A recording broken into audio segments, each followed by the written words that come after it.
It may perhaps be argued that there is no timeless space for physical science, and that there is only the momentary series of instantaneous spaces. An explanation must then be asked for the meaning of the very common statement that such and such a man walked 4 miles in some definite hour. How can you measure distance from one space into another space? I understand walking out of the sheet of an ordnance map. But the meaning of saying that Cambridge at 10 o'clock this morning in the appropriate instantaneous space for that instant is 52 miles from London at 11 o'clock this morning in the appropriate instantaneous space for that instant beats me entirely. I think that by the time a meaning has been produced for this statement, you will find that you have constructed what is in fact a timeless space. What I cannot understand is how to produce an explanation of meaning without in effect making some such construction. Also I may add that I do not know how the instantaneous spaces are thus correlated into one space by any method which is available on the current theories of space.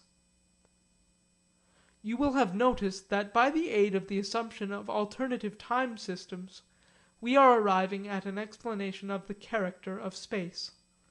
In natural science, to explain means merely to discover interconnections. For example, in one sense there is no explanation of the red which you see. It is red, and there is nothing else to be said about it.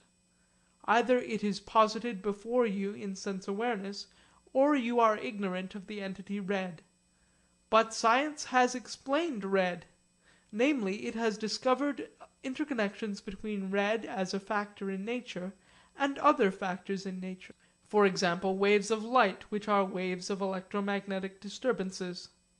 There are also various pathological states of the body, which lead to the seeing of red without the occurrence of light waves.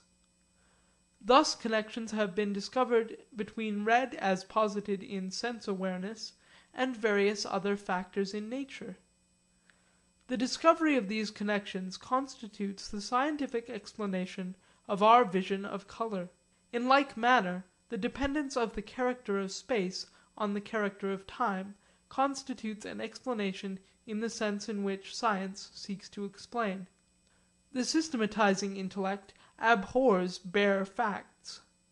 The character of space has hitherto been presented as a collection of bare facts, ultimate and disconnected.